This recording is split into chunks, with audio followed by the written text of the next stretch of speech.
চিকিৎসক সুমন পোদ্দার তার সঙ্গে আমরা কথা বলেছিলাম। এই যে পরিস্থিতি, যেখানে একেবারে 3 রকমের আবহাওয়া লক্ষ্য করা যাচ্ছে উত্তরবঙ্গে, দক্ষিণবঙ্গে এবং পশ্চিমাঞ্চলের জেলাগুলিতে, কিভাবে সুস্থ থাকবেন আপনি, কি করবেন কি করবেন না, ডক্টর পোদ্দার কি বলেছেন শোনাবো। যেরকম ডিফরেস্টেশন হচ্ছে এবং আমরা যেভাবে কংক্রিটের জঙ্গল তৈরি করছি, তাতে এটা তো হওয়ার তো হবেই। আরো যত দিন যাবে গ্লোবাল ওয়ার্মিং এর জন্য আরো দিন দিন এগুলো আরো বাড়বে।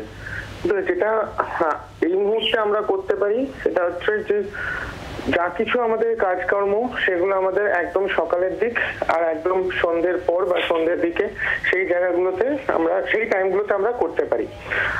আর বাচ্চাদেরকে বিশেষ করে এই সময় যতটা সম্ভব বাড়ির বাইরে বের না করলে ভালো। যারা আমরা বেরোতে বাধ্য হচ্ছি তারা আমাদের সাথে যেন আমাদের বিশুদ্ধ পানীয় জল সেটা যেন আমাদের সঙ্গে অ্যাম্পল অ্যামাউন্টে আমরা নিয়ে যাই। রাস্তার কাটা ফল বা রাস্তার খাবার সেগুলোতে যেন না তাকাই।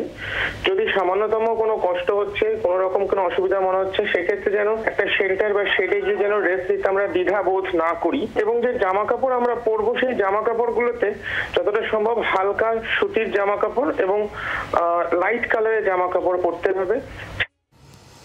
কথা বলবো, এই মুহূর্তে আমরা টেলিফোন লাইনে যোগাযোগ করতে পেরেছি বিশিষ্ট চিকিৎসক ডক্টর অনিন্দম সরকার এই মুহূর্তে আমাদের সঙ্গে রয়েছেন টেলিফোন লাইনে। ডক্টর অনিন্দম বিশ্বাস আমাদের সঙ্গে রয়েছে। ডক্টর বিশ্বাস, একটুখানি জানার চেষ্টা করবো আপনার কাছ থেকে, এই যে পরিস্থিতি তৈরি হয়ে রয়েছে দক্ষিণবঙ্গে এবং পশ্চিমাঞ্চলের জেলাগুলিতে, যেখানে কয়েকটি জায়গায় তো তাপপ্রবাহ রয়েছে এবং কয়েক জায়গায় তাপপ্রবাহ চলবে, গোটা দক্ষিণবঙ্গ জুড়ে মানুষ এই মুহূর্তে পুড়ছে, ভালো থাকবো কি করে আমরা এই গরমে? দেখুন, আরো তাপমাত্রা বাড়বে, এটাই আমাদের আশঙ্কা। তো সেখানে ভালো থাকতে গেলে একটা পরিষ্কার কথা হচ্ছে সুতির জামা কাপড়, হালকা জামা কাপড় সেটা পরে থাকবো। সাথে আমাদের পানীয় জল সেটা যাতে খনিজ পদার্থ থাকে, অর্থাৎ ওআরএস অথবা শরবত যেখানে চিনি আর নুন মেশানো থাকবে। আর খাওয়া দাওয়ার বিষয়ে ঝাল ঝোল মশলা থেকে আমরা একটু দূরত্ব রাখি, কারণ তৈলাক্ত খাবার খেলে কিন্তু শরীরে কিন্তু একটা ডিহাইড্রেশন তৈরি হয়, অস্বস্তি তৈরি হয়।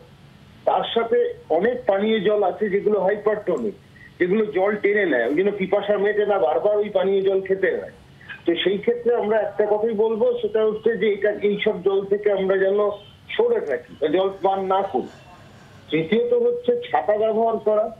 যাদের অভ্যস্ত নয় যে কাজ করা খুব বেশি বাইরে, সেই তাদের ক্ষেত্রে বলবো শেড ব্যবহার করা এবং কিছুক্ষণ বাইরে কিছুক্ষণ ভেতরে, এইভাবে।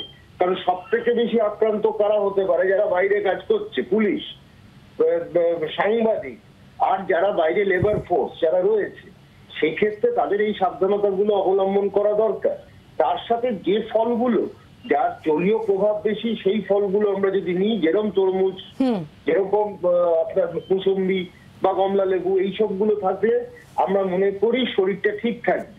আর একটা কথা, অযথা পেটটা একসাথে পেট ভরে খাবার দরকার নেই। যেরকম ভাবে আমরা খাই ঠিক সেইভাবে স্বল্প মানে খাবার খাবো স্বল্প পরিমাণে। এইগুলো যদি করতে পারি আমরা ঠিক থাকবো। বাংলার আওয়াজ, বাঙালির আবেগ, জি 24 ঘন্টা।